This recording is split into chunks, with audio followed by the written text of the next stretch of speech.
John, I did a training cycle and I deloaded and I jumped lower. What do you want me to do about Does it? THP not work? What should I do? I'm freaking out. Help me, John. Help me, please. This sounds Ah, like ah, this. no, stop.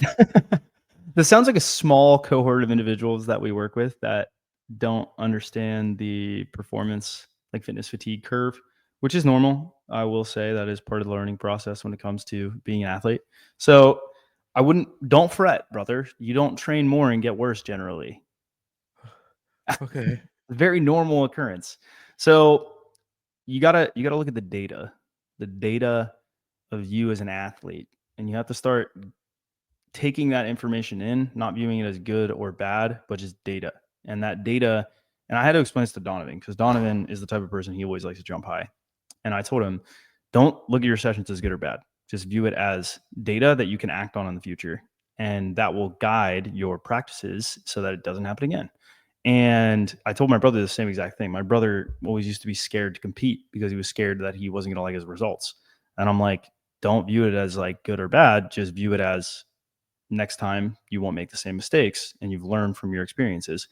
And I think that lens helps people manage their anxieties a lot, their expectations. It definitely manages expectations. So you have to look at, again, the athlete you're working with. You have to look at how they're jumping across each week, each session, right? View that in context of a month prior, 2 months prior, 3 months prior, and then their training history. And I think when you do that, you can start to make sense of why you may or may not be jumping bad. And then you can use that information to ensure you jump better in the future. So for example, with you, we've realized you tend to jump very high in a bunch of different, situations, right? It's not necessarily just a deload. It's not necessarily eccentric work. It's not necessarily plyos. Like, there's tons of instances where you've jumped high and it's not random. I would say there are certain consistencies that we've seen. The biggest one being adrenaline. If you have adrenaline, I don't care what you've been doing, you're probably going to jump high. Yeah.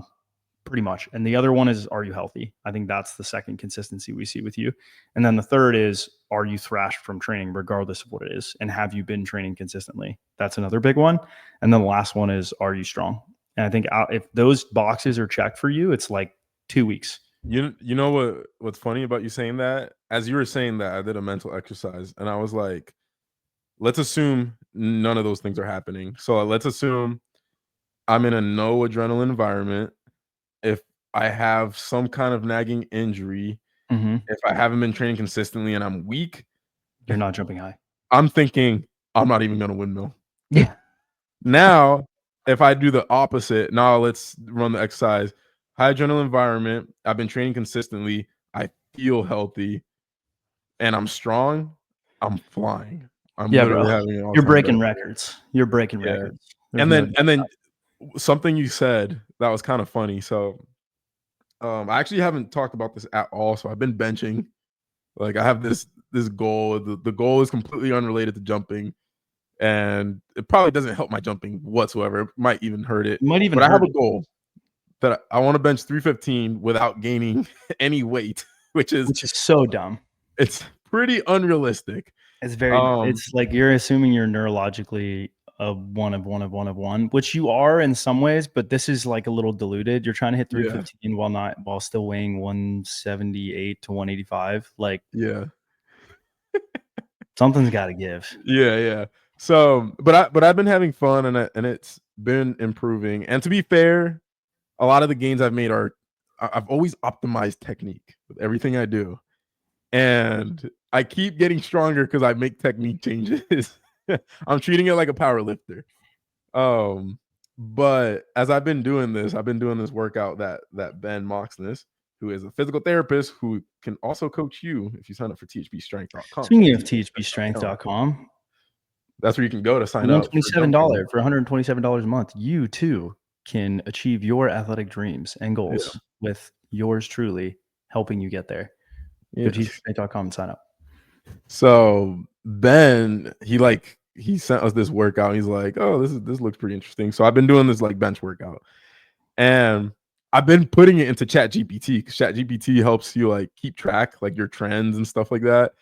And then so I'll do a set and or after each workout, I'll say like what happened. And then today I failed my singles. I had 270 for singles. Did you And have a I failed spotter? it.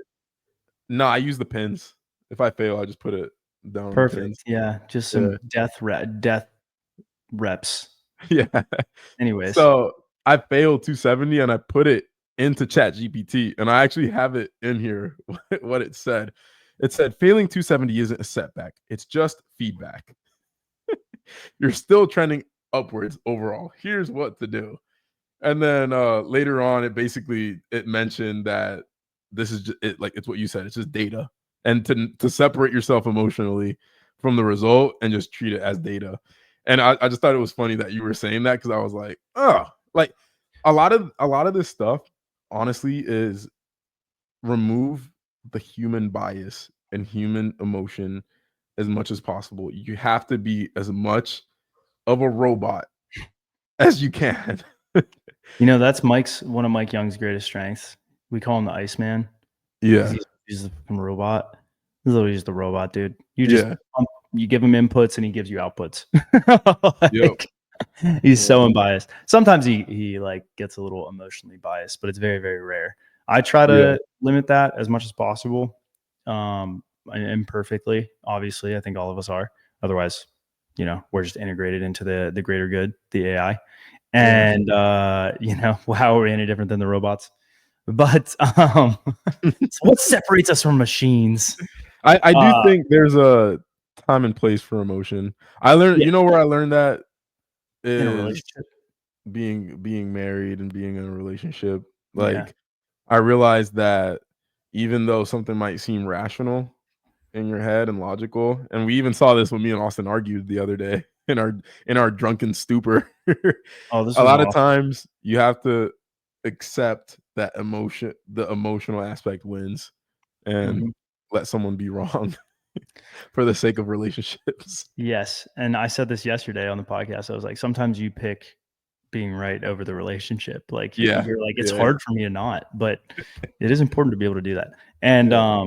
anyways, back to the deload question. What do you do when you're in that situation? Like I said, you look at the data. So one strategy is to unload completely and see what happens. And that'll tell you, are you undertrained? Are you detrained? Are you overtrained? And if What your do you vertical's mean climbing by up, what do you mean by unload completely? you basically just do the easiest training and try to maintain qualities. I call it the For Jonathan is it Smith like for rule. a certain period of time or like is there like You a do it until your vertical starts to. I like these leading questions. You know the answer, but the viewers don't. So as you I'm like, basically, what's happening? what do you mean? So for example, in Harish's case, I would give him a hard day on Monday after he jumped on Saturday or Friday. Then that would maintain his strength levels, and then the rest of the week is basically trying to maintain with as little dosage as possible, minimal effective dosage. That's literally the name of the game. And then you want to reassess your vertical on that following Saturday. And you do that until your vertical peaks or it stagnates or goes down for 2 consecutive weeks. And then I like 2 consecutive weeks because it's possible you just have an outlier. And then I once was you've literally just about to ask that. I was about to ask, like, do you switch back as soon as you have a bad session, or do you wait until you have back-to-back bad No, sessions? I think you need like at least 2 subsequent sessions. So like you might have one bad week and then have your best week ever, and then you go back to have a bad week, and then you have and then you have another bad week. Okay, now it's time to start training again. That would tell me that okay, my timeline for recovery is X, Y, or Z. Like for me, having done this so many times, it's about 8 weeks of like training. It also depends on the timeline that you train. Like for me, I have to train typically a whole macro, which is roughly 4 to 6 months. And then I need about 8 weeks. If I train 3 months, then I'm going to need a shorter period of time. And that's just a And in global. that macro, are you deloading once a month as well? I don't even think it matters. I don't think you have to. I think a lot of people like to, and I oftentimes plan that, but you definitely don't have to. I think Yeah. sometimes it breaks up the routine, and if you're getting hurt a lot, you definitely need to be unloading more, probably, Yeah. or you're training too hard. But if you're staying healthy and you're staying motivated, you don't have to. And I definitely wouldn't do more. I wouldn't fully unload. Like when people hear deload week, what they don't realize is oftentimes I try to maintain about 70% of the workload. So like your week 4 might look somewhat similar to your week 1 of a given cycle. And I don't do that as much anymore. I used to do it a lot. Like you can ask Austin when he was on basically impossible cycles that I wrote for him in 2017. I would do that really frequently for him. I mean, dude, And I've changed we over the saw years. that when you were interviewing me for your video, like your athlete story time video. I looked at one of my workouts from that first macro cycle, or actually, no, this was 2020. So around the time I tested 48 for the first time, and leading into the online dunk camp Mhm. contest, where at the time it was one of my like highest jumping days ever. I looked. That was a Saturday. I looked at what I did on Friday, and it was like built up to a heavy triple on squat. Then I did a single at 345. I had power cleaned with a pretty low catch. Like it was like a max, like a one max power clean at 265 or something like that.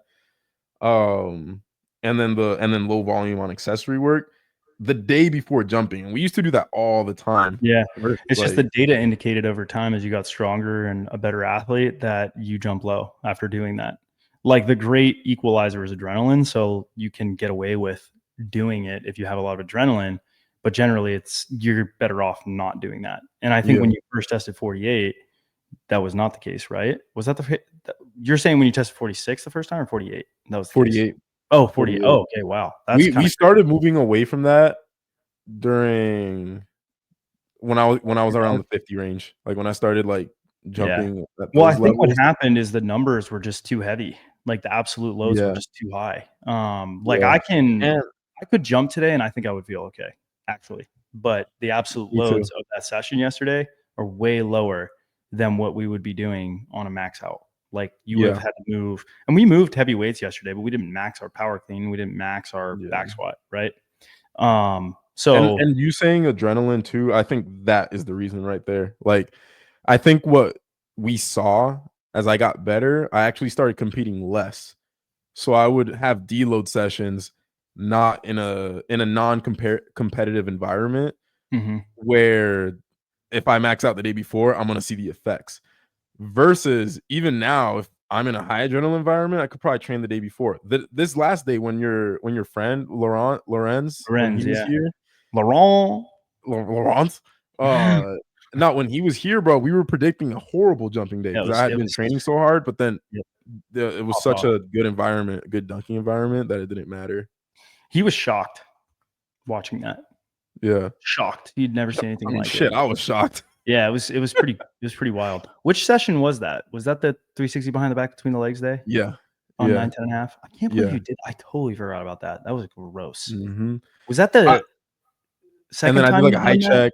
I did like a height check. That That was was the freakiest, crazy. freakiest day we've seen at Lakeline. Yeah. Yeah. Yeah. Yeah, it was awesome. The That thing was my about favorite that day to though. watch in real time. Yeah. No, the thing about those sessions though is I think you can get used to those environments No, it's bad. Yeah, if you see them you gotta mix it frequently. up, man. It's like caffeine. Yep. If you take You caffeine all the desensitize time. yourself for Mhm. sure. And I That's think probably what happens with like bro, think about NBA players. oh, During yeah. their rookie year, their every game is probably like, "Oh shit." Yeah. But then like at year 10, they're probably like, "Oh, I'm just showing up for work." Like, Jokic, literally Jokic.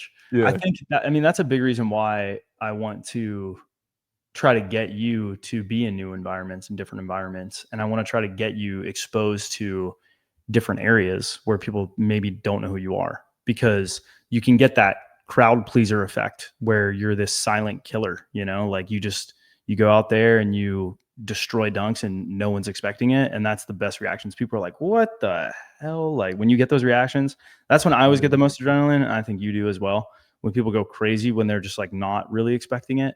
um that's whenever, and people are just like, what the that type of Yeah. thing, and you don't get that whenever people see you dunk all the time. It's kind of the Mhm. danger of being on Instagram all the time too, is like people know who you are. You're Yeah. big name. So you have to kind of hide it to take the advantage of that adrenaline, that underlying adrenaline. And it's a weird thing. Every good jumper knows what I'm talking about. It's this like subtle confidence that you have when you go for a dunk that you know you're going to crush it even before you start your approach. I've talked about it before, and it's a rare thing. I get it sometimes, and when I do, I jump my highest. And even you saw it at the Lakeland session when I tried the bounce, like self-bounce one-hander. That jump was huge. Why? Because I was like pissed off, and I was like, you don't think, you go in this autopilot mode where you just try your hardest. I died after that. My nervous system just quit. But I think for you're so desensitized to these environments. Like, what are your options? You know, an NBA court with NBA players, every other, random hoops, random courts where people maybe don't know who you are, but outside or of that, being around other dunkers too, other I really don't even good think dunkers. that does it for you as much, dude. I've watched it a lot, and I don't think it's good enough anymore. Yeah. I don't think it works as much as you think. I see you dunk better around randoms that don't know who you are, that you show up for the first time, and you're fully warm. And the energy's good. I've seen you dunk better. I've also seen you not dunk well doing that, but I've seen you dunk well generally doing that. The other thing is, if you wait too long to dunk, you don't jump well. Yeah, it's also feeling healthy. If I feel like I can try, like, well, it's the 5 things I said. Yeah, they also have to. But adrenaline is like the ultimate. It can, even when you feel unhealthy, adrenaline can like push past. I will say an environment where I still feel a ton of adrenaline is like dunk shows and contests. Oh, really? Like, that's almost always, I think back even this last year, when I was in China, knee super messed up, but The like knee, you mean the what did I call it the other day? The explosion, the TFL. No. This wasn't the Chinese explosion.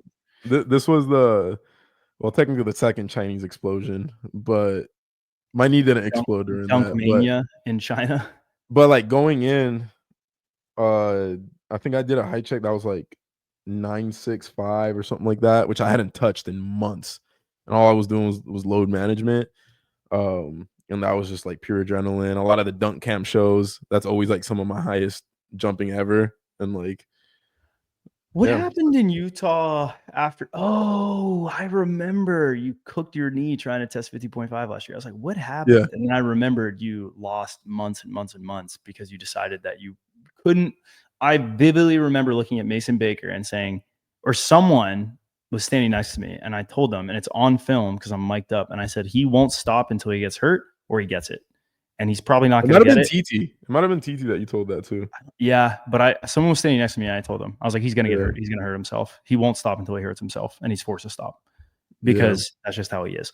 And it's funny because, unfortunately, that's what happened. It was like a unfortunate, self-fulfilling prophecy. You decided that it was do or die. It was dunk or die. Yeah. And you chose death.